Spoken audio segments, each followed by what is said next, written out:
발달장애인 예배를 세우는 것은 미랄 선교단의 어떤 사명과 같습니다. 그래서 사역자로서 각 지역교회에 장애인 예배가 있으면 너무 좋은데, 사실 작은 교회나 큰 교회나 시작하지 못하는 경우가 분명히 있습니다. 동기는 많아요. 경험이 없어서 못하는 경우도 있고요. 가족들은 있는데 그 요청을 따라가지 못해서 못하는 경우도 있고, 관심이 없어서 못하는 경우도 있거든요. 그래서 발달장애인 예배가 교회에 꼭 필요하다라는 전제하에서 발달장애인 예배 세우기 위해서 첫 번째 제가 강조하고 싶은 것은 목회자예요. 특별히 이 앞에 생략된 분이 계세요. 담임 목회자. 근데 여기에 담임 목회자, 아까 손들라고 그랬는데 아직 남아 계시나요? 담임 목사님 계시면 한번 손 한번 들어주시고. 한 분 계시네요. 전 이분을 위해서 다른 분들은 쉬셔도 되겠습니다. 담임 목회자의 목회 철학 안에서 장애인 사역에 대한 이해가 얼마나 중요한지에 대한 것을 저의 경험을 통해서 함께 좀 나누고자 합니다. 저는 매주 화요일 날 우리 미랄 장애인 가족들과 또 함께 예배를 드리고 있습니다. 왜 예배를 드리나요? 우리 장애인 친구들도 예배에 참여해야 할 하나님의 자녀이기 때문이죠. 그리고 예배의 수혜자, 이렇게 앉아만 있는 분들이 아니라 진행자, 참여자, 그리고 적극적인 예배자로서의 기회가 필요하다고 믿기 때문에 장애인 가족들이 함께 와서 찬양하고 싶은 사람 나와서 찬양해요. 악기하고 싶은 사람 나와서 악기해요. 기도하고 싶은 사람 나와서 기도해요. 장애로서 한계를 지어지지 않고 장애인으로서 예배 드릴 수 있는 기회를 제공하는 예배를 계속 드리고 있습니다. 여러분, 우리 데프 친구들이 기도하는 기도는 어떻게 하는 줄 아세요? 입을 봅니다. 입을 보고 하면 뭐예요? 네, 아멘. 충분히 기도하고 또 기도 생활하는 친구들이 앞에 나와서 기회가 없어요, 평생. 그런데 우리 미라라에서는 그런 기회를 함께 나누면서 즐겁게 하나님을 예배하고 있습니다. 찬양이 보이시나요? 무슨 찬양 같아요? 강남스타일이라는 찬양 혹시 들어보신 적 있나? 여러분, 교회에서 강남스타일 해보셨습니까? 하나님이 영광 받아주십니다. 왜요? 이 친구는 강남스타일로 하나님 찬양한다는데 가사만 잠깐 바꿔요. 중간에 아멘 하고 할렐루야 즐겁게 찬양할 수 있습니다. 기회를 제공하면 말이죠. 팬데믹 때 우리가 못할 줄 알았습니다. 근데 230명이 함께 모여서 2박 3일 동안 여름 캠프를 했습니다. 네, 아이들 한 명 한 명을 초청해서 줌으로 한 거거든요. 그래서 한 화면에 한 친구를 담아서 서로 이야기도 하고, 또 각 화면에 50명씩 200명을 한꺼번에 불러서 우리가 함께 세족식도 하고 성찬식도 나누면서 우리 시대에 하나님이 우리를 불러주신 이유를 끊임없이 찾아가는 것. 왜요? 우리가 옛날 거를 계속 반복하라고 하는 것이 아니잖아요. 우리 시대의 하나님을 우리가 어떻게 찬양하고 예배해야 할지를 우리가 맨 앞에 서서 창의적인 방법으로 발견해 나가고, 이것이 하나님 앞에 기쁜 일이냐 아니냐를 늘 생각하게 가면서 우리가 적용해야 하기 때문에 다양한 방법으로 우리가 예배합니다. 왜 이런 예배를 우리가 진행합니까? 하나님이 장애인을 창조하셨기 때문입니다. 자, 여러분, 손가락 옆에 사람과 한번 마주쳐 보겠습니다. 하나님의 마음으로.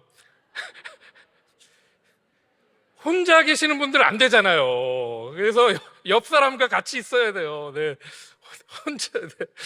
네, 하나님이 장애인을 창조하셨습니다. 따라해 보겠습니다. 하나님이 장애인을 창조하셨습니다.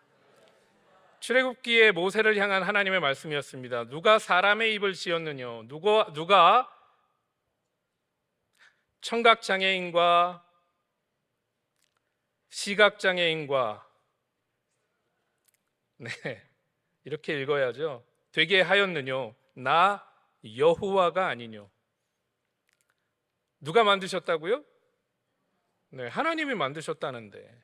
그래서 구약의 믿음의 공동체들은 공동체가 살아가는 어떤 그 삶의 기준 가운데에서 거룩함의 기준을 연약한 자들과 함께 살아가는 공동체로서 자신들을 증거했었죠. 심지어는 구원의 공동체 가운데 포로기 이후에 하나님의 나라를 다시 건설해야 할 돌아온 자들 가운데 남은 자라는 표현을 만들어 놨어요. 남은 자. 여호와여 주의 백성 이스라엘의 남은 자를 구원하소서. 이 남은 자라는 표현은 이게 신학적인 표현인데요. 하나님이 구원받을 백성. 그러면 지금의 시대로 누구예요? 크리스찬. 저와 여러분을 이야기한다는 것이죠. 그런데 그 남은 자, 하나님이 구원하실 백성 가운데 그들 중에는 또 나오네요. 시각장애인과 지체장애인과 잉태한 여인과 해산하는 여인과 함께 있다. 연약한 자들의 삶이 우리의 책임이고 우리와 함께 있어야 한다고 말씀하고 계시네요. 어디에서요? 하나님의 나라에서는요. 그래서 우리는 지금 장애인 가족들을 하나님의 나라의 일원으로서, 우리의 가족으로서, 우리의 함께 예배할 수 있는 예배자로서 우리가 함께 하는 줄로 믿습니다. 아멘. 오늘 잠이 다 깨셨어요. 자, 이제 끝내겠습니다. 5분 안에. 이게 다예요. 그래서 이 모든 것이 사실은 theological한 thought이시거든요. 신학입니다. 신학이 뭘까요? 목사님이 신학 그러면 굉장히 어디 산속에서 뭐 배우는 이런 것이라고 느껴지시는 분들이 계시는 것 같은데, 신학은 제가 보기엔 단순한 것 같습니다. 하나님이 보시는 관점입니다. 하나님이 인간을 보실 때 하나님을 어떻게 보시느냐? 네, 하나님의 말씀은 우리가 어떻게 구해야 하느냐? 어떻게 바라봐야 하느냐? 그래서 성경신학. 역사를 어떻게 봐야 되느냐? 하나님의 관점으로. 역사신학. 하나님의 교리를, 말씀의 교리를 어떻게 세워야 하느냐? 교리신학. 신학, 하나님의 관점으로 보는 거죠. 그러면 하나님은 장애인을 어떻게 보시느냐? 그러면 우리는 이 말을 뭐라고 얘기할 수 있어요? 장애인 신학이라고 얘기할 수 있죠. 그런데 아직은 장애인 신학이 2000년이 지난 입장에서 예수님 이후에 아직은 신학이 빌드업 되지 않았던 것 같아요. 3000년 되면 여러분 다 돌아가시고 1000년이 지난 다음에 3000년이면 분명히 그 3000년대의 신학은 이 장애인 신학이 곤고하게 시스테매틱하게 굉장히 잘 나오네요. 구조적으로 잘 만들어졌을 겁니다. 근데 우리 시대는 아직 아닌 것 같아요. 그런데도 불구하고 우리는 바라봐야 된다. 왜? 하나님이 분명히 장애인을 창조하신 분이라고 우리가 지금 고백했기 때문이죠. 그래서 우리 같은 고백 안에서 장애인을 어떻게 봐야 하느냐? 하나님의 관점으로. 하나님의 백성입니까? Yes or no? Yes. 하나님의 구원의 백성입니까? Yes or no? Yes. 하나님의 나라의 백성입니까? Yes. 우리가 같이 고백했다면 이거는 하나님의 관점, 이 장애인 신학적인 관점으로 우리 공동체 안에서 하나님의 나라를 이루어야 할 우리의 이웃이자 가족임을 우리는 지금 확인한 것입니다. 같은 마음으로 제가 살고 있는 지역에 부임하게 되었습니다. 13년 전인데 모습이 변하지 않았어요? 지금은 괜찮죠? 13년 전에는 다들 놀라셨습니다. 어떻게 저 나이에 저렇게 됐냐고. 네, 저희 목사님들 중에서 지금은 4분이 하늘나라 가 계시고요. 네, 목사님들. 새로운 목사님들과 같이 나누고 있는 삶을 같이 하고 있는데, 여러분, 이 많은 목사님들이 장애인 신학을 배웠을까요? 아직은 아니었습니다. 누구도 신학교에서 장애인 신학을 배우지 않았습니다. 그래서 몰라요, 사실은. 목사님들 가운데 목사님 스스로가 장애인 가족이 아닌 경우에는 모를 경우가 많습니다. 그래서 이게 다그칠 문제가 아니고, 모른다고 우리가 포기해야 됩니까? 우리가 누굽니까? 장애인 사역자들 아닙니까? 여러분, 한 사람이 목사님 곁에 가서 자꾸 찔러주세요. 목사님, 장애인이 하나님의 나라의 백성이래요. 그리고 목회자의 입장에서 우리는 동일하게, 담임 목사님, 우리가 목회 철학 안에서 하나님의 관점을 잃지 않고 만약에 없었다면 확인해서 우리의 이 목회 철학 안에 장착해야 합니다. 왜냐하면 지금 우리 교회 안에 장애인 가족들이 함께 있기 때문이죠.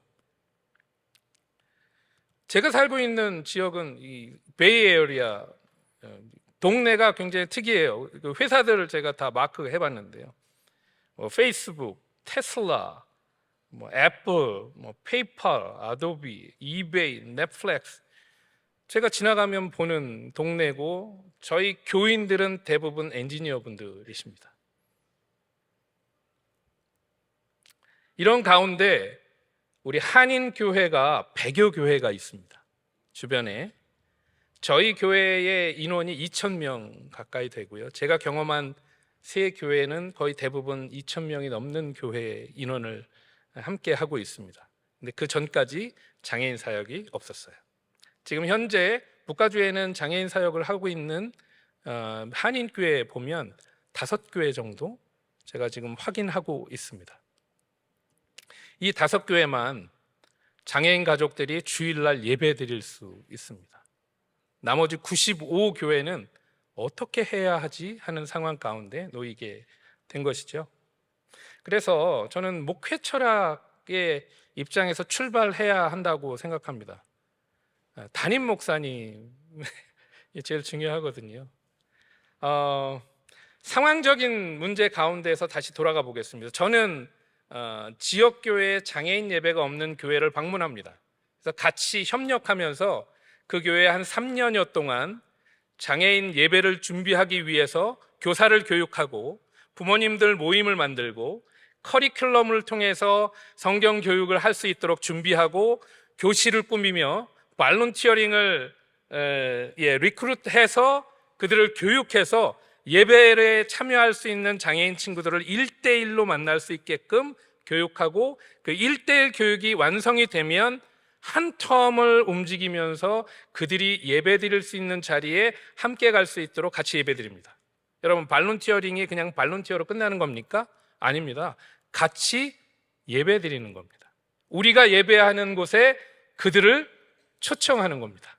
그래서 제일 중요한 건 목회자의 목회의 어떤 방향성과 함께 더불어서 참여하는 교사와 우리 발론티어들이 단순히 봉사로 끝나는 것이 아니라 우리가 예배하는 곳에 우리 친구들이 함께 하는구나 라는 의식이 중요합니다.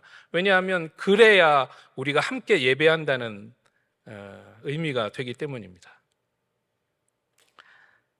다시 돌아가서 이 모든 교회의 장애인 예배의 시작을 어떻게 시작할 수 있느냐? 지금 결과로 보면 제일 중요한 것은 담임 목사님이 이 사역의 가치를 이해하고 가족들의 아픔을 긍휼한 마음으로 접하고 또 이들을 위해서 하나님의 나라가 사역을 오픈해서 함께 예배드릴 수 있는 준비를 해주는 것이 필요하다고 여기는가 아니는가의 차이입니다. 왜냐하면 저를 초청했던 많은 교회들이 함께 연합해서 이 일들을 잘 감당해 주셨기 때문이고요. 또 어떤 교회는 여러분 아이솔레이트 되는 경험 해보신 적이 없으세요? 아이들 예배실이 어디 있던가요? 멀리 떨어져 있으면 좋은가요? 저는 예배실 바로 앞에가 제일 좋을 것 같아요. 가장 많이 아이들이 볼 수 있는, 우리 지나가다가 우리 성도들이 제일 많이 볼 수 있는, 우리 아이들의 이름을 다 기억하는 성도들, 2,000명이든 3,000명이든 상관없어요. 우리 아이들 6명, 7명밖에 안 되는데 아이들 이름을 기억 못할 수가 없습니다. 그런데 못한다고거든요. 그러면 교회는 아니죠. 가족은 아니죠. 그래서 자주 노출시키는 것뿐만이 아니라 오늘 또 발표 중에서 너무 많이 좋은 이야기를 함께 해주셨는데, 우리 장애인 예배 부서가 교회 옵션으로 계속 달려가는 게 아니라 우리 장애인 예배 부서를 통해서 우리 온 교회가 하나님의 나라가 될 수 있도록 어떻게 하면 될까요? 다양한 방법이 아까 있었잖아요. 각 부서의 예배에 연합 예배도 괜찮아요. 목장을 초대하는 예배도 괜찮습니다. 장애인 주일 예배 정말 중요합니다. 4월 달이나 12월 달에 한국은 4월에 장애인 달이고 미국은 12월 3일이잖아요. 그러니까 절기에 맞춰서 온 교회가 함께 장애인을 위한 말씀도 연구하고 체험도 같이 하면서 같이 나눌 수 있다는 것, 그것도 귀한 일인 것 같습니다. 이 모든 것이 담임 목사님의 목회 철학 안에서 그 방향성이 매겨지지 않으면 아무리 좋은 사역자가 그곳을 가더라도 그 사역자 떠나면 이 교회의 사역은 곧 무너지게 되기 때문입니다. 목회 철학은 무엇인가?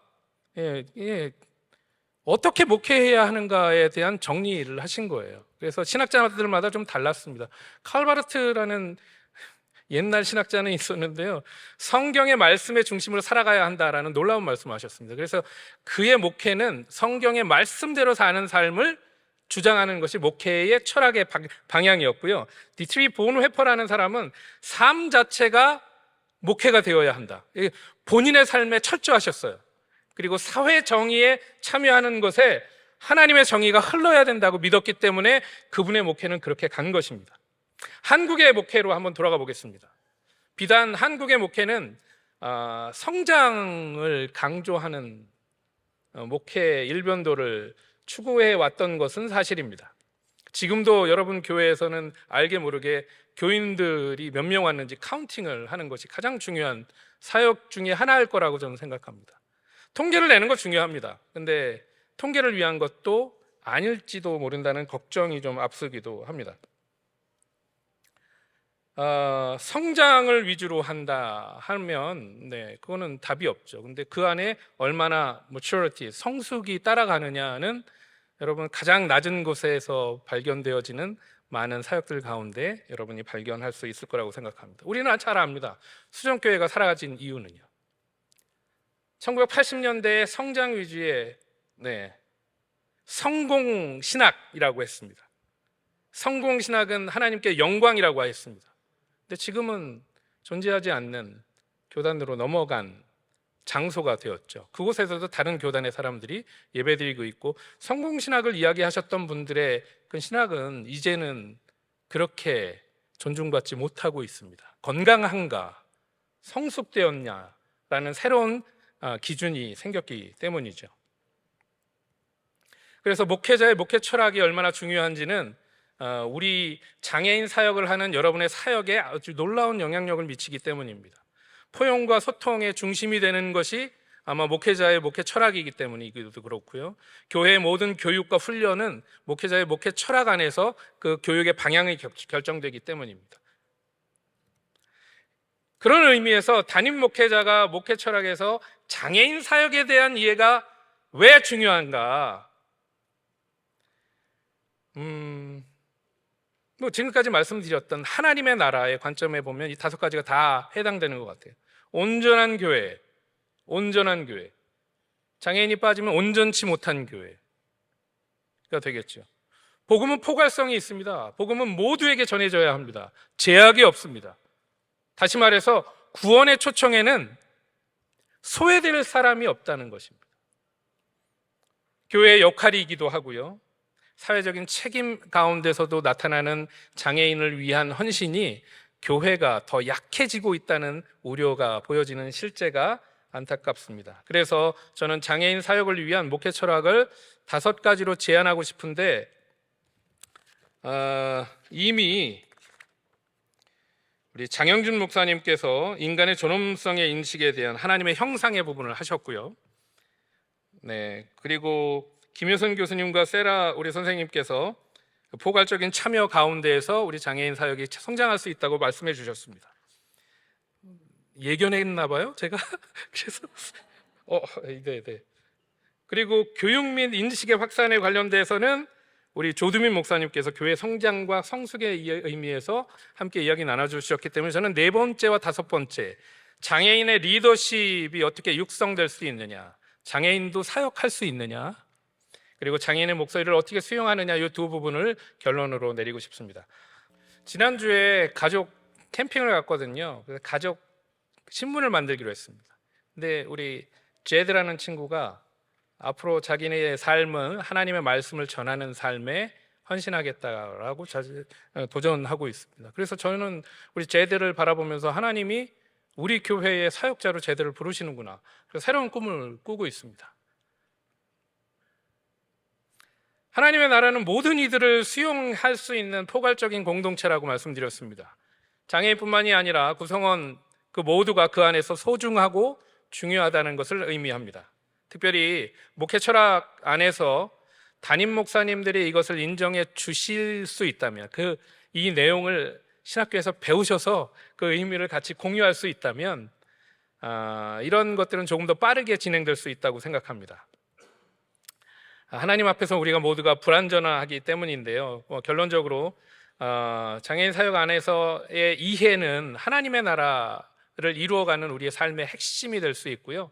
그 가운데 여러분의 사역이 하나님의 나라를 온전히 세워지는 아름다운 사역이라는 것을 여러분 제가 인정해 드릴 테니까 여러분 자신감을 가지시길 바라고요. 교회의 첨탑이 높아지는 것을 가지고 하나님은 기뻐하시기보다 가장 낮은 곳에서 하나님의 사랑이 전해지는 그 물 한 그릇을 전하는 우리의 사랑이 또 그 이웃을 향해서 나아갈 때 하나님의 나라는 우리 안에서 더 놀랍게 역사할 줄로 믿습니다.